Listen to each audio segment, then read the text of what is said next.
Bulletin breaking news America ఎన్నికల్లో Donald Trump తో కలిసి పనిచేసిన ఎలాన్ మస్క్ ఆయనతో తీవ్రంగా విభేదిస్తున్నారు.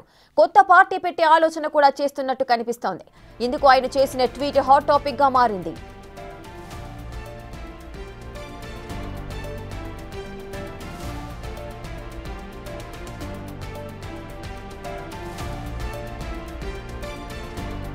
తాను లేకుంటే ట్రంప్ ఓడిపోయేవారని హాట్ కామెంట్స్ చేశారు ఎలాన్ మస్క్. తన మద్దతు లేకుంటే 2024 అమెరికా ఎన్నికల్లో డొనాల్డ్ ట్రంప్ రిపబ్లికన్ పార్టీ నేతల ఓటమి పాలయ్యేవారని టెస్లా అధినేత ఎలాన్ మస్క్ వ్యాఖ్యానించారు. ప్రతినిధుల సభపై డెమోక్రాట్లు ఆధిక్యం సాధించేవారని, సెనెట్లో రిపబ్లికన్లు 51-49తో ఉండేవారని ఆయన స్పష్టం చేశారు. అంతేకాకుండా కొత్త పార్టీ పెట్టవచ్చా అని అభిమానులను ప్రశ్నించారు. 80% మందికి ప్రాతినిధ్యం వహించేలా అమెరికాలో కొత్త పార్టీ పెట్టడానికి ఇది సమయమేనా అని అడిగారు.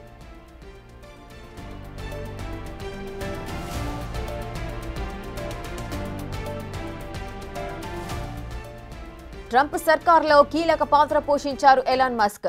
ట్రంప్ ఏర్పాటు చేసిన డోజ్కు హెడ్గా పనిచేసిన మస్క్ ఇటీవల ఆ పదవికి గుడ్ బై చెప్పారు. అప్పటి నుంచి ఎలాన్ మస్క్ తన అసంతృప్తిని బయట పెడుతూనే ఉన్నారు. ట్రంప్ తెచ్చిన బ్యూటిఫుల్ బిల్లుపై తీవ్ర వ్యతిరేకత వ్యక్తం చేశారు.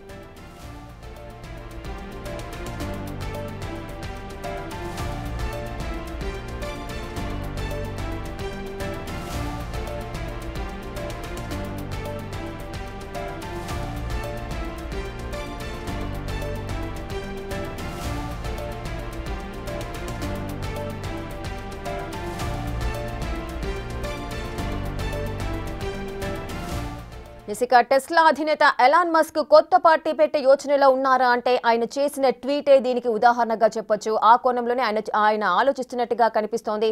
పూర్తి డీటెయిల్స్ మా ఇన్పుట్ ఎడిటర్ పవన్ అందిస్తారు. పవన్, టెస్లా అధినేత ఎలాన్ మస్క్ అయితే కొత్త పార్టీ పెట్టే ఆలోచనలో ఉన్నట్లుగా కనిపిస్తోంది. పూర్తి డీటెయిల్స్ ఏంటి?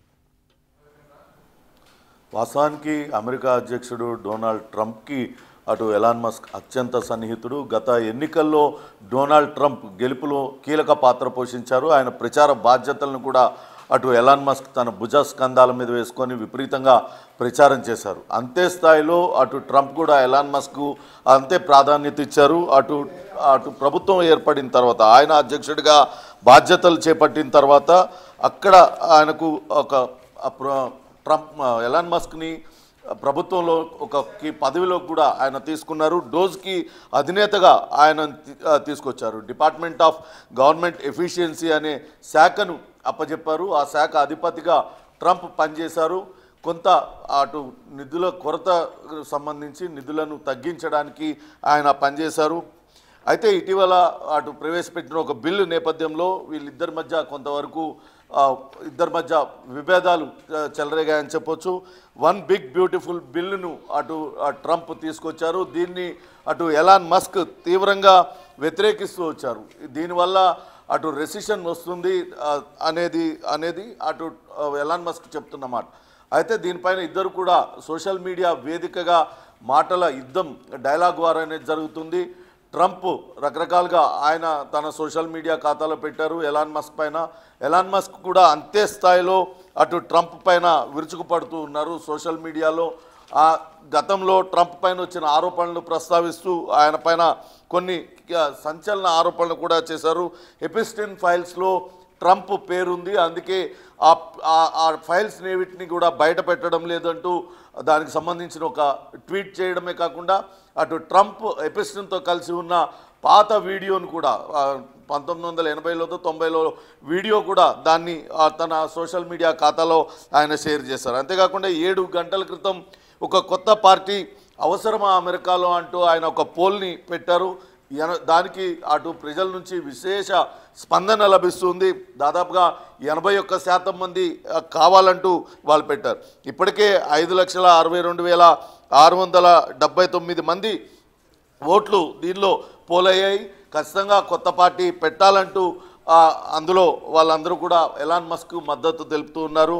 అయితే ఇప్పటికే ఎలాన్ మస్క్కి అటు ట్రంప్కి ఇద్దరికి మధ్య తీవ్ర మాటల యుద్ధం జరుగుతుంది. ఎంత స్థాయి దాకా పోయిందంటే నేను లేకపోతే అసలు ట్రంప్ గెలిచేవాళ్ళు కాదంటూ ఎలాన్ మస్క్ ఆయన చెప్తున్నారు. ప్రస్తుతం తాను ప్రచారం చేయబట్టే అట్లు డెమోక్రాట్లు ఆధిక్యం సాధించారు, లేకుంటే రిపబ్లిక్లు గెలిచేవాళ్ళంటూ అటు ఎలాన్ మస్క్ చెప్పారు. కానీ అటు దాన్ని అటు ట్రంప్ ఖండించారు. ఖచ్చితంగా మస్క్ ఎటువంటి ఆయన ఇది లేకుండానే, ప్రభావం లేకుండానే పెన్సిల్వేనియాలో తాను గెలిచేవాడిని అని కూడా అటు డొనాల్డ్ ట్రంప్ చెప్తూ ఉన్నారు. మొత్తం మీద వాళ్ళిద్దరి మధ్య, అగ్రరాజ్యంలో ఉన్న ఇద్దరి మధ్య, అధ్యక్షుడి మధ్య, అట్లనే ప్రపంచ కుబేరుడు అటు టెస్లా, స్పేస్ ఎక్స్ లాంటి సంస్థల అధిపతి ఇద్దరి మధ్య కూడా మాటల యుద్ధం కొనసాగుతూ ఉంది. మొత్తంగా అటు ట్రంప్ కూడా సంచలన ఆరోపణలు చేస్తూ ఉన్నారు. ఈవీలను తాను మ్యాండేట్లోంచి తీసివేయడం కారణంగానే ఈ రకంగా ఎలాన్ మస్క్ ఆరోపణలు చేస్తూ ఉన్నాడు. అనేక రాయితీలు, అనేక సదుపాయాలు అమెరికా ఎలాన్ మస్క్ కల్పించిందంటూ కూడా సంచలన ఆరోపణలు అటు చేశారు. చూడాలి ఇది ఎక్కడి వరకు వెళ్తుంది అనేది కూడా వేచి చూడాలి. మొత్తం మీద అయితే అగ్రరాజ్యంలో వీళ్ళిద్దరి మధ్య జరుగుతున్న డైలాగ్ వార్తోని అటు ప్రపంచ దేశాలన్నీ కూడా ఆసక్తిగా చూస్తున్నాయి. ఆర్థిక, రాజకీయ పరిణామాలన్నీ కూడా వాళ్ళందరూ కూడా మరింతగా వాళ్ళలో చర్చ అనేది జరుగుతుంది ఈ పరిణామాలు అయితే. రేఖ. Right. Thank you, Pawan. Thanks for the live details.